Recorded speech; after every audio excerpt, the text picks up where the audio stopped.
Astrologer Ramakrishna Ghosh.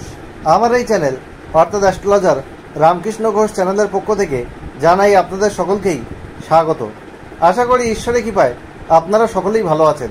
আমি বিভিন্ন রাশির মাসিক রাশিফল নিয়ে আলোচনা করছি। আজকে আমার আলোচনা মেষ রাশির কয়েকটি ভবিষ্যৎবাণী, যা অনেকটাই সত্যি হবে।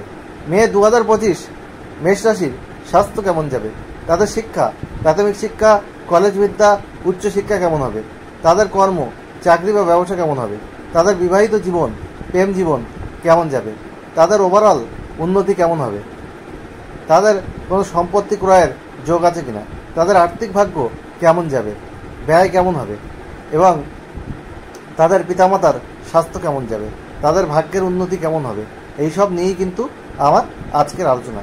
আর এই মেষ রাশি হচ্ছে কালপুরুষের প্রথম রাশি। এই রাশির অধিপতি হচ্ছে মঙ্গল। এরা কিন্তু রক্ষক হয়ে থাকে। এদেরকে ডিফেন্স লাইনে যেতে বেশিরভাগ ক্ষেত্রে দেখা যায়। এরা পরিশ্রমী হয় এবং এরা একটু ঘুরতে ভালোবাসে। এরা হয় এটা করব, না হলে ওটা করব, এইরকম এদের কিন্তু টেন্ডেন্সি থাকে। অভিভাবক হিসাবে এরা কিন্তু গুরুতর দায়িত্ব কিন্তু পালন করে। অন্যের কাজ কিন্তু এরা বেশ দায়িত্ব সহকারে করে দেয়। যাই হোক, এই মেষ রাশিতে 3টি নক্ষত্র থাকে। কেতুর নক্ষত্র অশ্বিনী, শুক্রের নক্ষত্র ভরণী, রবির নক্ষত্র কৃত্তিকা। মেষ রাশি কিন্তু একটা ভালো রাশি, আর এই রাশির জাতক জাতিকারা জেদি হয়। যাই হোক, এই মেষ রাশির মে 2025 কেমন যাবে?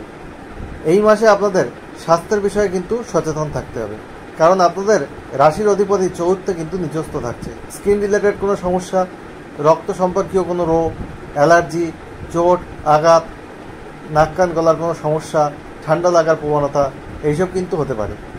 এবং আপনাদের নিয়মিত খাদ্যাভ্যাস করতে হবে, যোগব্যায়াম করতে হবে, এক্সারসাইজ করতে হবে এবং মেডিটেশন করতে হবে।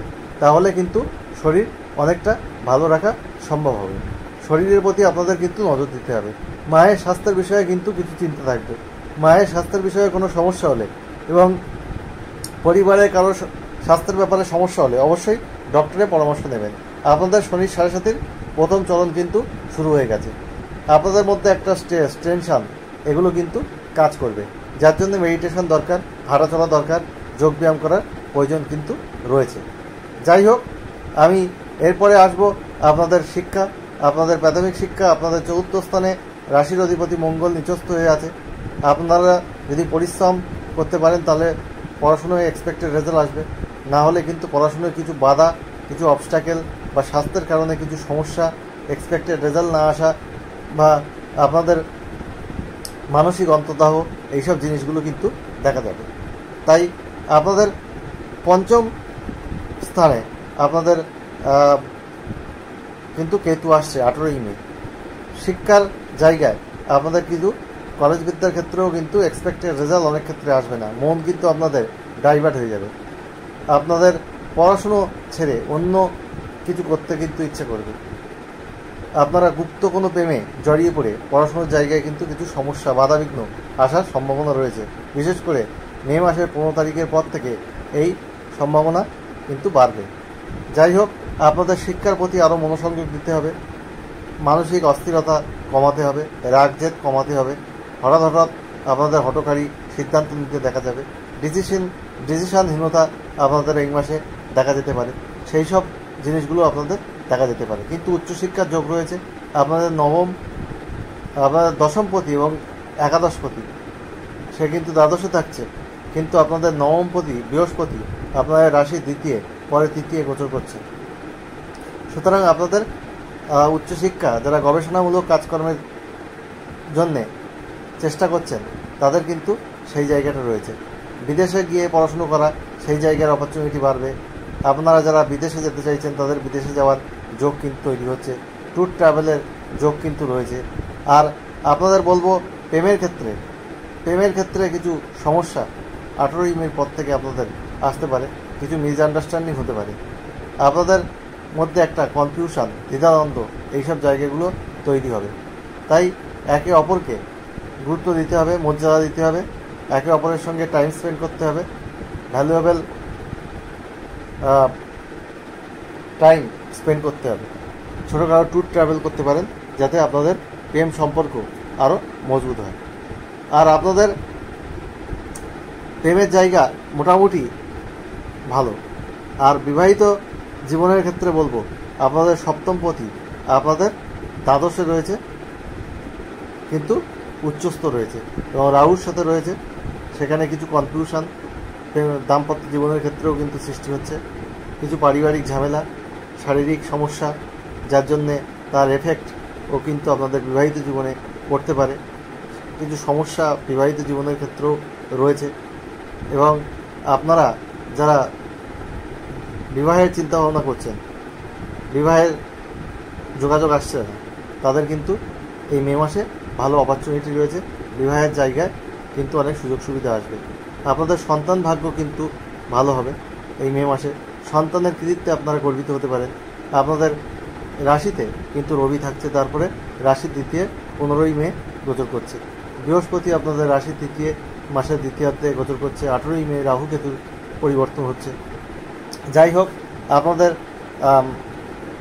যে আপনাদের দশম একাদশ স্থানে কিন্তু রাহু থাকছে, ফলে আপনাদের অর্থ হঠাৎ প্রাপ্তির যোগ আছে, কিন্তু খরচও কিন্তু রয়েছে। দ্বাদশে শনি আপনাদের ব্যয়ও বাড়াবে। ইনকাম যেমন হঠাৎ করে হবে, ব্যয়ও বাড়বে। হঠাৎ করে কোনো সম্পত্তি ক্রয় করার ব্যাপার থাকলে অনেকদিন ধরে হচ্ছিল না, সেই সুযোগ সুবিধা কিন্তু আপনাদের আসবে। 15ই মে পর্যন্ত আপনাদের কিন্তু ভালো সময় যাবে। 15ই মের পর কিছু নেগেটিভ আপনাদের এফেক্ট পড়তে পারে। যাই হোক, আপনাদের বিবাহিত জীবন মিডিওকার, খুব ভালো বলবো না। আর আপনাদের চাকরির ক্ষেত্রে বলবো, আপনাদের যারা কম্পিটিটিভ এক্সাম দিচ্ছিলেন, গভর্নমেন্ট চাকরির চেষ্টা করছিলেন, তাদের কিন্তু সেই সব জায়গায় সফলতার জায়গা রয়েছে। 15ই মে পর্যন্ত যারা নতুন কর্মের চেষ্টা করছেন, তাদের কিন্তু কর্মপ্রাপ্তির যোগ আছে এই 15 মে পর্যন্ত। আর আপনাদের দশম ও একাদশপতি সে কিন্তু দ্বাদশে রয়েছে।